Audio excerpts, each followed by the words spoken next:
Let's get some instant reaction. OK, what is your reaction to this, Adam? Did you expect it this morning? Yes, I'm going to be completely honest. You cannot go against the board the way that Ruben Amorim did and question everything that they are doing and what their processes are, who's doing what role, who should be doing what job. Like Ruben said in that press conference, I think everybody looked at that and everyone's reaction to it straight away was he's just signed his resignation letter right there. You can't do that against the boards. Maresca literally just did the same thing with Chelsea. As soon as you mention anything above you, board level, or come to the media and do that, then that's pretty much it. I think this was on the wall. Do you think he knew, he's looked at the Maresca situation, he's looked at the Nuno situation, and has thought, you know what, I've had enough of this. And you know, if you, as a manager, if you kind of do want the sack and you've had enough of what you're doing and where you are, you go against the board and inevitably, you know, straight away they're going to make a decision. And they've done that straight away. I think he wanted the sack. Do you know what? I would normally argue against you, Jamie, on that because I've defended Ruben quite a bit. But this is so out of character, you're probably right, in a way, because he never ever does anything like he has done in these last few press conferences. Something definitely happened behind the scenes, and we've seen it the last few, him walking off, for instance. Ruben's been brutally honest and answered every single question, going back to what Jamie Jackson of The Guardian asked him in the pre-match press conference ahead of the Leeds game, where he says, I'm not going to talk about that. That was regarding his formation and transfers to fit that formation. I'm not going to talk about that. It's like, whoa. And Jamie Jackson came back at him and said, literally, that's not like you, Ruben, to not answer. So straight away, the warning sign was there. And then going after that game against Leeds, some would say that was a creditable draw. There was no reason to really go in and say what he said, but I think it was planned. It looked like he had everything laid out what he wanted to say. He had it he had it specifically laid out, I think, as well here. And I think that was the big tell. I think he actually thought, you know what? You're going to have to pay me out of here. You're going to have to sack me. And I think it was writing on the wall from them first press conferences at the back end of last week. Yeah, I said it on Friday and I'll say it again. When it came to Enzo Maresca, I said that if I go on a podcast and slag off Sky Sports News, I can't expect to keep my job. And that's what Maresca did. It looks like that's what Amram did. This is an interesting question for you, Adam. Are you actually happy that he's gone? No, not happy that he's gone. For the overall feeling as a football fan, again, is sacking a manager. No one likes it. The ultimate feeling I've got right now is that I'm a bit gutted we've sacked another manager because it looks like my football club has got no idea what it's doing again. That's how I feel right now. Obviously, I understand the results basis of that, and obviously the results are not great for Manchester United, and inevitably the writing's on the wall, like we just said. But overall, right now, I think a decision needed to be made. So in terms of that ruthlessness and what needed to happen, I think, yes, I understand, decision made, let's move on now. But overall, it just makes Manchester United look like a bit of a circus again. And we're back to where we was from when Ineos first took over. And everything that they've done and everything that they've put in place looks like it's a joke again. He calls this, though, Amram.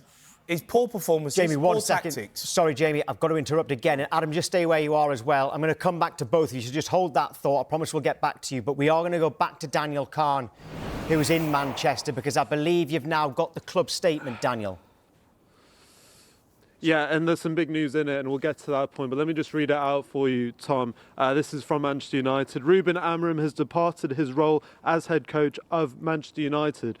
Ruben was appointed in November 2024 and led the team to UEFA Europa League final in Bilbao in May. With Manchester United sitting sixth in the Premier League, the club's leadership has reluctantly made the decision that it is the right time to make a change. This will give the team the best opportunity of the highest possible Premier League finish. The club would like to thank Ruben for his contribution to the club and wishes him well for the future. Darren Fletcher will take charge of the team against Burnley on Wednesday. So very interesting there, Tom. He will take the team away to Turf Moor on Wednesday. Darren Fletcher, of course, part of the club's academy staff. He currently coaches the under-18s and, of course, a club legend at Manchester United. And, I mean, we're getting these developments as it happens. But very interesting that they talk about this gives them the best possible finish in the Premier League, they believe, because they are 6th in the Premier League, but maybe a readjustment of expectations, because we know this year Manchester United's target is European football, whatever form that is, but perhaps being 6th, just a few points off a top 4 place, they just weren't seeing that consistency in results, as I was talking about earlier. We'll bring you more as we have it throughout the afternoon. Yeah, Daniel, thank you. Let's go back to Jamie and Adam, and we'll get to your question in a second. Jamie, just on that, Darren Fletcher, I mean, the statement was fairly standard, but then that last bit about Darren Fletcher taking charge for Wednesday's game, that was the bit that really stood out there. We don't know how long he's going to get, but you've done this with Giggs as interim, you've done it with Carrick, you've done it with Van Nistelrooy. This time it's Fletcher. What do you think about that? I think it was just whoever's available at the moment to take charge of the Burnley game. I don't think Darren Fletcher is the right choice to continue with Manchester United through the end of this season. I'll say that now. I don't think he's got the experience. He's only just come into that coaching role for the under-18s this season. I understand he probably knows the players. Well, actually, probably he doesn't know the players. This is it's a bit of a shock to me as a United fan right now reacting to this, because again, I get why Fletcher's there. It's the obvious choice. He's a coach at Manchester United. He's well known at Manchester United. But past that, we cannot have Darren Fletcher running our football club or this team this season. There needs to be somebody else brought in. There needs to be a plan. And United fans now will be waiting for the next announcement. Like, what's your plan, Ineos? Where do we go from here? Because this was your man that you put everything behind him, Ruben Amorim.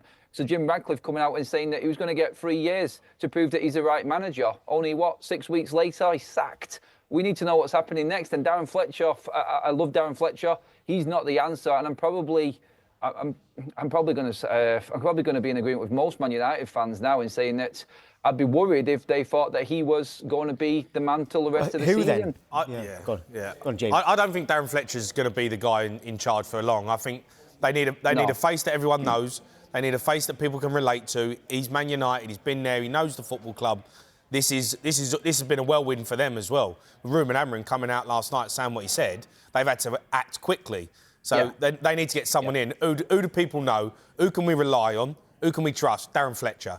But they're going to be drawing up a list now of potential managers. Who their managers are, I don't know.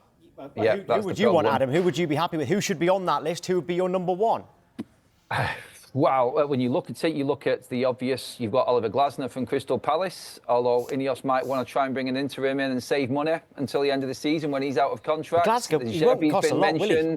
He won't cost a lot if he's in the last 6 months of his contract. Well, this is debate. This is the debate. United fans now will come out and say, well, you need to act like Manchester United now. An interim isn't going to do. You need to go out and get a manager that's the future of this football club.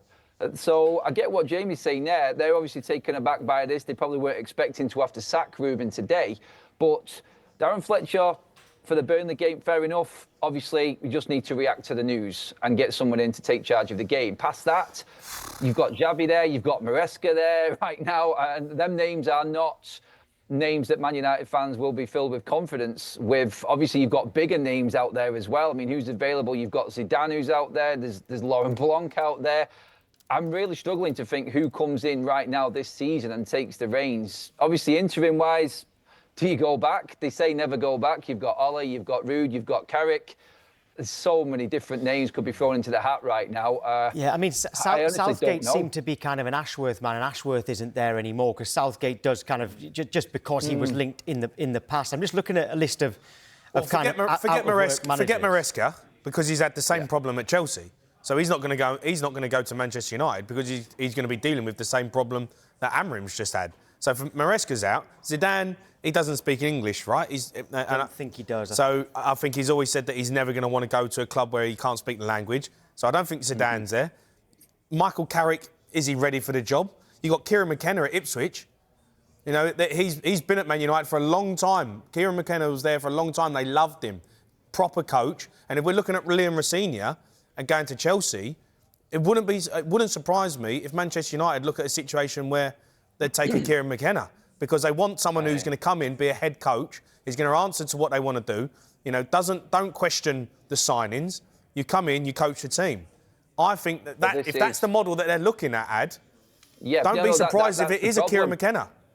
That is the problem, isn't it? You just laid it out there. It's what Ineos want, what fits them. Because the problems come about because Ruben Amorim didn't agree with their structure and what they wanted to do. So is it a yes man that comes in? I'm not being disrespectful to McKenna in saying that he is that type of manager there, but the head coach thing was brought up by Ruben Amorim for a reason, quite clearly in that press conference, and that's not going to float. So effectively, you could take big names out of the equation here because they want to have more of a say to work their magic, and that's where I think the United fans will worry even more because the managers or the head coaches coming in that we're talking about, none have got the experience level to deal with the players at Manchester United or a club of this size. Not one of them have. And like you said with Rafinha, I think that's a bizarre move as well. That's only a temporary one for Chelsea. They can't continue, I don't feel, with Rafinha in charge of them. I honestly... This is the model that these people are going for, though, right? This is the model. McKenna is actually... I've just looked it up. McKenna is officially manager, not head coach at Ipswich. But whether that means something, doesn't mean anything. If you're going from Ipswich to Manchester United... Yeah, Ipswich to Man United is a different, different story. Yeah. But we can argue about... this model that the people are adopting. Chelsea, we're seeing Man United. It looks like this is a model that they've got of sporting director. They're in charge. He's had enough of it. But then you've got... The problem they've got now is it's all right sacking the manager. That's fine. You've sacked him, he's gone. You've got to replace him. You've still got half the season left. There's still things to play for. Well, Champions League to play for. Yeah, this is a massive time of the season. Well, so Tom just said it there. United are 6. We're literally in contention for Champions League. The FA Cup's coming up against Brighton. You've got big games coming up this month. We've got Manchester City at home. You've got Arsenal away, and you've got the FA Cup all in January. This is a massive month for this football club right now, and this season could literally pivot off what happens in January. So disappointment, the one that's coming next as the manager, the interim to the end of the season, or the next permanent manager, is massive. I think it will be interim and then probably someone like Glasner in the summer. That's just how I see this. I don't think you'll have an interim till the end of the season. I can't see that happening. I think you're going to go. I think you'll get a manager in the next 2-3 weeks. You have to. You can't have an interim manager. A manager or a coach. A manager or a coach, Jamie. Well, it ain't going to be. It's going to. Yeah, you're going to have a head coach. You're not going to have an interim. Darren Fletcher is not going to take charge of Man United until the end of the season. What about Carrick? Would Carrick be the man? What's Carrick going to leave? Well, you had Carrick. You had Carrick as an interim and didn't give him the job. Why would he leave and become interim? If he's going to become the head coach on a 3-year contract, then of course.